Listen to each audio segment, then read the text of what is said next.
Hello students, today we are going to study an element from group 17, that is chlorine. Chlorine was the first of halogens to be isolated and common salt has been known from very early times. Chlorine was very first prepared by C.W. Scheele in 1774 by the action of HCl on manganese dioxide. It was in 1810 Davy established its elementary nature and suggested the name chlorine. The word chlorine comes from chlorus, and chlorus means greenish yellow. So it is due to the color of this element the name chlorine was given to it.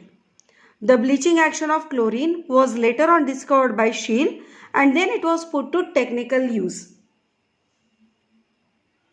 So what are its preparation method?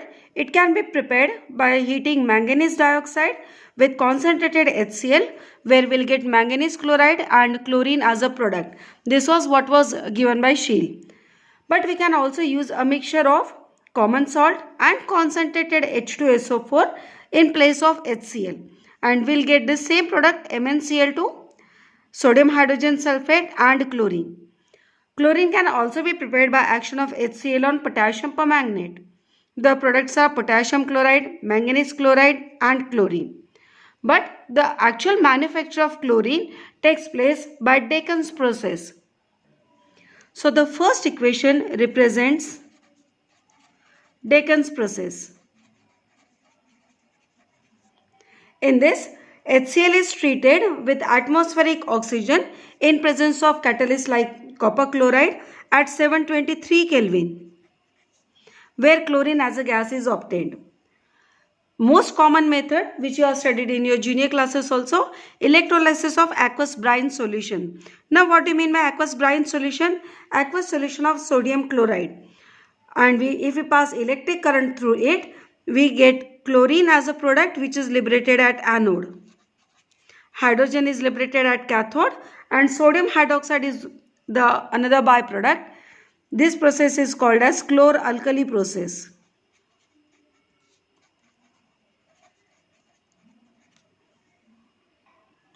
What are the properties of chlorine gas? It is a greenish yellow gas with pungent and suffocating odor. It can be liquefied easily into greenish yellow colored liquid. And because of this greenish yellow color, chlorine has been given its name. It boils at 293 Kelvin. Now chlorine reacts with metals as well as non-metals. And the corresponding chlorides will be obtained. The very reactive metal like aluminium, sodium, they react directly with chlorine to give the corresponding chloride. But the element which is a little bit less reactive like iron, it needs heating to obtain the chloride. Non-metals also react with chlorine to give compounds. For example, phosphorus when treated with chlorine, it gives phosphorus trichloride. If I increase the concentration of chlorine, phosphorus pentachloride is also obtained. In presence of 6 chlorine, we will need 10 Cl2. Sulfur also reacts with chlorine to get disulfiryl chloride. Chlorine has a great affinity for hydrogen. It combines with hydrogen to give HCl. It also combines with hydrogen sulfide to give hydrogen chlorine and sulfur. So we can say these two are the preparation methods for chlorine. Now these two reactions, the reaction of ammonia and chlorine, these are important one because if you change the concentration of the reacting mixture, the product obtained will be different one. When we are treating excess ammonia with chlorine, we will get ammonium chloride and nitrogen as a product. On the other hand, if we are taking chlorine in excess, we will get NCl3, nitrogen trichloride and HCl. Now how to remember both these reactions? Because most of the times students ask the question that there are so many reactions in P block, how to remember them? Every reaction cannot be learnt. We have to find out certain tricks to remember those reactions. For example, in these reactions, if the ammonia is excess, obviously ammonium chloride will be the product. the percentage of ammonia will be more in the product. If chlorine is excess, then the amount of chlorine will be more in the product, and therefore NCl3 will be the major product. So both these reactions are important one. Similarly, next two reactions, they are also important one, because all these four reactions, they are asked as complete the equation. Many times these are repeated in board exams. Chlorine, when it is treated with sodium hydroxide, it will give different product depending on the concentration and the conditions of sodium hydroxide. If we are treating chlorine with cold and dilute sodium hydroxide, we get NaCl, sodium hypochlorite and H2O. But if sodium hydroxide is hot and concentrated, then we'll get sodium chloride again as the main product, NaClO3 and H2O. This is a disproportionation reaction.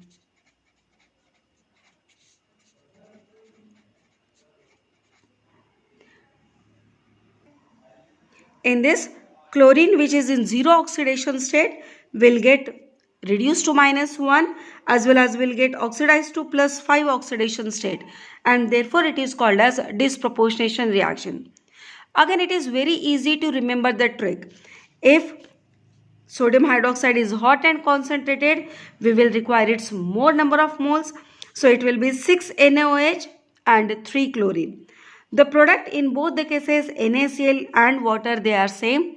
The difference comes in only one product, sodium hypochlorite and NaClO3. So by remembering the common byproduct, we can remember the reaction.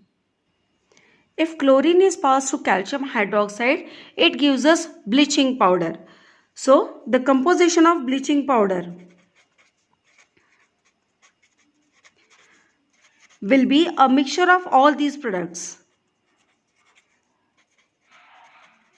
Like it will have CaOCl2, it will have CaCl2, some amount of calcium hydroxide which is left unreacted, as well as 2 water molecules. So bleaching powder has this mixed composition. Now chlorine can react with hydrocarbon and give substitution products, and therefore these reactions are called as substitution reaction. And these reactions proceed by free radical mechanism.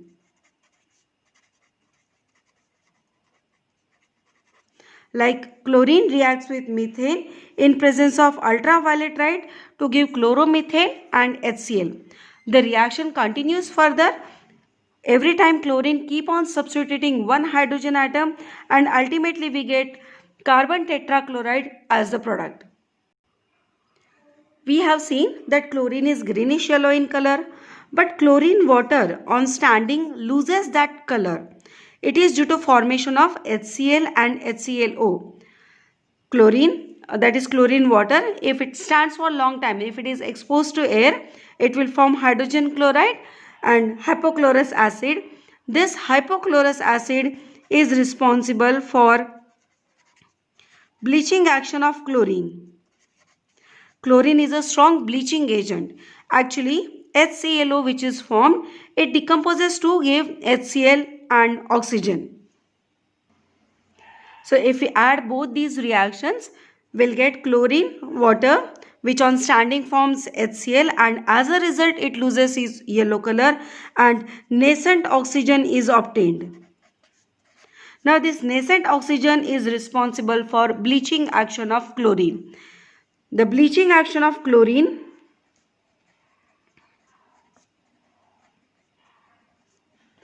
it is due to oxidation. In this reaction it is very clear that the bleaching action of chlorine is due to oxidation, and therefore it is a permanent reaction, or it's a permanent process. And both these reactions result in good oxidizing and bleaching property of chlorine.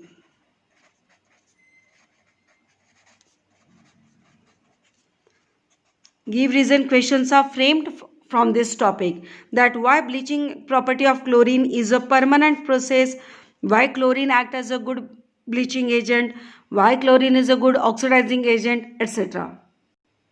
As just now we have discussed, chlorine is a good oxidizing agent. So it oxidizes various substances and itself get reduced. For example, it oxidizes ferrous sulfate to ferric, where the oxidation state of iron is +2, chlorine oxidation state 0, ferrous get oxidized to ferric, and chlorine itself get reduced to -1. Similarly, it oxidizes Na2SO3, where sulfur is in +4 oxidation state. It forms sodium sulfate, where sulfur gets oxidized and chlorine gets reduced. All these reactions prove oxidizing nature of chlorine.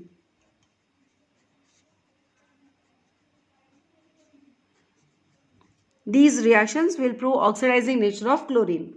In the next one, when sulfur dioxide reacts with chlorine, it gives H2SO4. Again, sulfur in +4 oxidation state gets oxidized to +6 oxidation state, and chlorine gets reduced to -1 oxidation state. Chlorine also oxidizes iodine to iodic acid. Iodine in 0 oxidation state gets oxidized to +5 oxidation state, and chlorine itself gets reduced.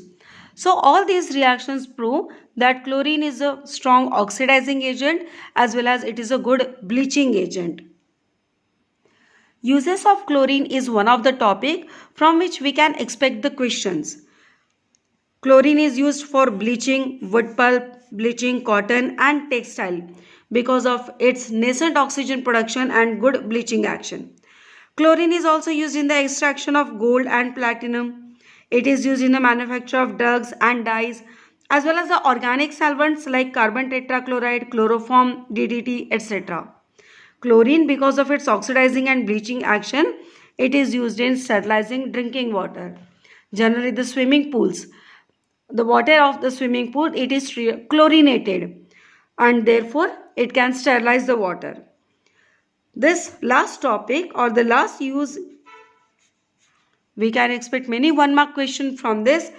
Chlorine is used for the preparation of poisonous gases like phosgene,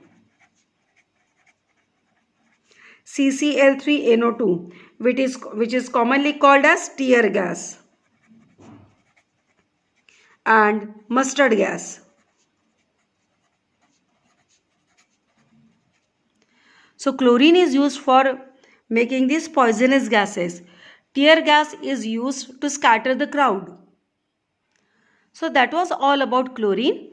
We will discuss one more compound of chlorine, that is HCl, hydrochloric acid, the most commonly used reagent in the laboratory.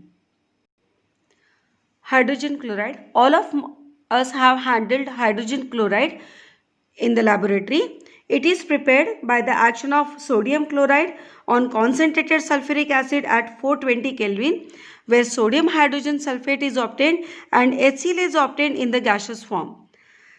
Then sodium hydrogen sulfate is further treated with sodium chloride at 823 Kelvin, where we get sodium sulfate and HCl gas is obtained. Now this HCl gas can be dried for passing through concentrated sulfuric acid. So this was a moist gas and this was a dry gas.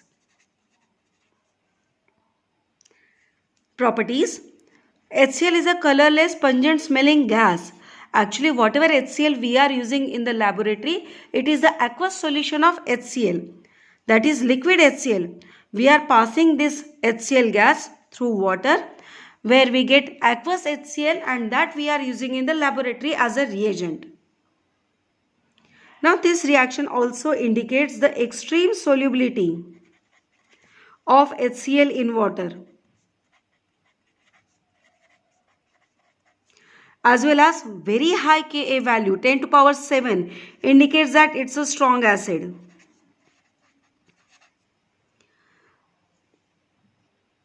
So HCl, whatever we are using in the lab, it is actually aqueous solution of HCl gas. It reacts with ammonia to give ammonium chloride. Now this reaction you have used in salt analysis, in zero group detection. We get white dense fumes of ammonium chloride if the salt is a ammonium salt. When 3 part of concentrated HCl and 1 part of concentrated HNO3 is mixed, it gives us a solution called as Aquargia.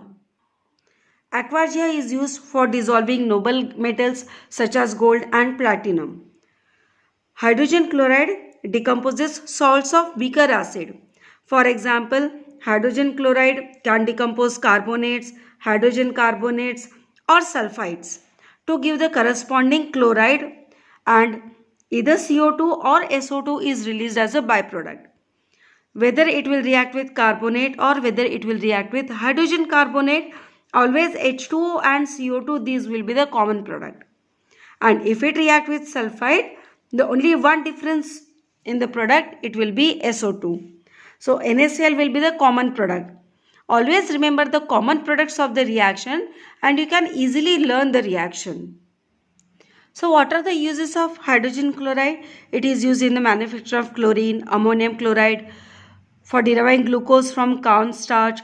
It is also used for extracting glue from the bones, purifying the bone black, and obviously as a laboratory reagent. So in today's video, we have discussed the properties, the preparation and uses of chlorine as well as HCl. That's all for the day. Thanks for watching. Have a nice day.